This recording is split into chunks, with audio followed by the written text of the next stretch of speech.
थी, इतनी सी भी मूवमेंट नहीं थी, लेकिन मेरी शाल में मूवमेंट हो रही थी सिर्फ। हाँ, तो वो ऊर्जा ही है। ऊर्जा बहुत ज़्यादा जग के ना यहाँ पे आती है। ये ऊर्जा की अंतिम स्थिति है ना। ये ऊर्जा भी फैलती फैलती फिर ये सोम चक्र तक आ जाती है। ये जहाँ हमारी चोटी है ना, यहाँ पे अगर आपकी ऊर्जा पहुँच गई, बट यहाँ आपको समाधि लग जाएगी। तो यहाँ अगर ऊर्जा स्टेबल हो गई आपकी, यहाँ पे आपकी ऊर्जा आ गई है, तो ये बहुत अच्छी बात है। उसकी मूवमेंट भी हमें फील होती है, थ्रॉबिंग भी फील होती है। ये पूरा सिर ऐसे लगता है जैसे भारी सा हो गया। कई लोग तो इसको हेडेक से भी कोइंसाइड वो कर देते हैं। तो ये ऊर्जा को बस, नीचे की बॉडी बिल्कुल लाइट थी। हाँ, टांगे वांगे महसूस नहीं हो रही थी कि है साथ में। हाँ, ये आलती पालती लगी है तो वो पता नहीं चल रही थी लगी है। बॉडी की फीलिंग ही यही है कि अगर बॉडी की तरफ आपका ध्यान अच्छा लग रहा है ना, तो बॉडी की फीलिंग तो हट ही जाएगी। बॉडी तो जैसे है ही नहीं। अभी आप एक पोस्चर में चाहो तो 2 घंटे बैठ जाओ, 2.5 घंटे बैठ जाओ। मुझे याद है वो स्वामी जी के साथ में रहता था ना, आपने तो फ़ोटो भी रखी हुई है। तो इन्होंने एक बार कहा कि 2 घंटे 40 मिनट अगर कोई आदमी आसन में बैठ जाए ना, एक आसन में, तो उसका आसन सिद्ध हो जाता है। तो मैं उन दिनों कथाओं में रहता था स्वामी जी के साथ। तो फिर क्या हुआ, मैंने कहा ये प्रयोग करते हैं। तो कथा स्वामी जी की 3 घंटे की होती थी। ब्राह्मण पहले चले जाते थे। तो मैंने क्या किया कि वैसे मैं स्वामी जी के साथ आता था, उस दिन मैं किसी काम से या बहाने से पहले चला गया, ब्राह्मणों के साथ चला गया और आसन जमा के बैठ गया आधा घंटा पहले। तो पूरी कथा में मैं उसी आसन में बैठा रहा। मैंने कहा देखा कि आसन मतलब अकड़ गया था काफ़ी पैर, और थोड़ी पेन भी हो रही थी। तो मैंने देखा भी लगभग 3.25 साढ़े 3 घंटे आसन में, लेकिन मैंने आसन तोड़ा नहीं। जिद्दी हूँ मैं, प्रयोग किए बिना मानता नहीं। तो मैंने कहा हठ योग है। हाँ, हठ योग से ही होता है सब। हठ योग एक्चुअली हठ योग नहीं है, वो हम ठम योग है। हम एक तरफ की नाड़ी को कहते हैं, ठम दूसरी नाड़ी को कहते हैं। हम ठम योग को हठ योग लोगों ने कह दिया। एक्चुअली वो हठ योग नहीं है, बट पॉपुलर वही है कि हठ करके बैठ जाओ कोई आसन। एक्चुअली वो है नहीं। यौगिक भाषा में देखो तो हम ठम योग है, हठ योग नहीं है। एनीवे, कहते हठ योग ही हैं इसको। तो मैं लगभग 3.25 साढ़े 3 घंटे बैठा उस आसन में। बाद में उठा, बड़ी मुश्किल से वो मैंने आसन तोड़ा और आंखें भी बंद रखी मैंने कथा में और सुनता रहा।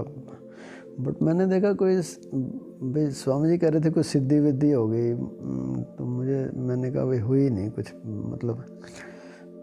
तो मुझे लगा कोई मेनका शेनका आएगी, मेरी समाधि तोड़वाएगी, कुछ ऐसा होगा।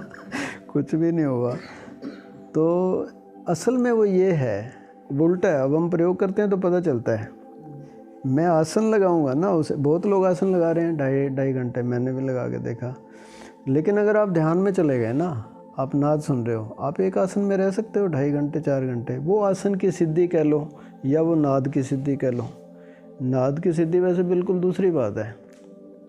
सूफी संत उसको चालिया बोलते हैं। चालिया यानी 40 दिन की साधना है कि आपको रोज़ सुबह उठ के अगर नाद सुनाई देता है, वो तब सुनाई देगा जब रात को आप सोते हुए सुनते रहे। रात को सोते हुए तब होगा जब आप पूरा दिन सुनते रहे। क्राइटेरिया ये है कि सुबह उठते ही पहला ध्यान आपका नाद पे जाए। अगर वो 40 दिन हो रहा है तो आपका नाद सिद्ध हो गया, है ना। तो मेरे को वैसे सिद्ध नहीं हुआ, मैं इसकी कोशिश भी नहीं करता। रूटीन में से ठीक है, सुनते रहते हैं। क्योंकि मैंने देखा सिद्धियों से फिर आदमी ना दूसरी तरफ चल पड़ता है। हम सिद्ध हो गए, अहंकार हो जाएगा, पता नहीं क्या क्या हो जाएगा। इतना ही बहुत है, मज़ा आ रहा है, एन्जॉइंग एवरीथिंग। तो वो ज़्यादा ज़रूरी है। तो आप ये वाली साधना नाद सुनने की ना कंटिन्यू रखो। फिर हम नाद के माध्यम से कैसे समाधि लगे हमारी, फिर उस तरफ बढ़ेंगे हम। समाधि फिर है तो अंतिम, लेकिन समाधि से फिर पहले के जो सुमिरन होंगे, अनुभव होंगे, उनकी याद बनी रहे वो सुमिरन, ताकि खुली आँख से भी, कबीर उसको कहते हैं सहज समाधि, कि जो समाधि अब लेट के ना करनी पड़े, खुली आँख से काम करते हुए भी। अभी तो हम कह रहे हैं काम करते हुए ध्यान में रहो, उससे ऊपर अवस्था है काम करते हुए नाद सुनते रहो। उससे भी ऊपर की अवस्था है, काम करते हुए समाधि की अवस्था बनी रहे, सहज समाधि कहते हैं। कबीर साहब कहते हैं, शब्द निरंतर ते मन लागा, मलिन वासना त्यागी, उठत बैठत कबहू न टूटे, ऐसी तारी लागी के साधो सहज समाधि वाली। कहते हैं वो समाधि नहीं मैं करता जो सारे कर रहे हैं। कहते हैं आँख न मूंदूं, कान न रूंधूं, तनिक कष्ट नहीं धारूं, खुले नैन पहचानूं, हंसी हंसी सुंदर रूप निहारूं के साधो सहज समाधि वाली। बड़े प्यारे सूत्र हैं सारे सॉन्ग में। ये सॉन्ग कोई नहीं सुनाता क्योंकि इनके अर्थ बताने पड़ेंगे वो कोई करता नहीं।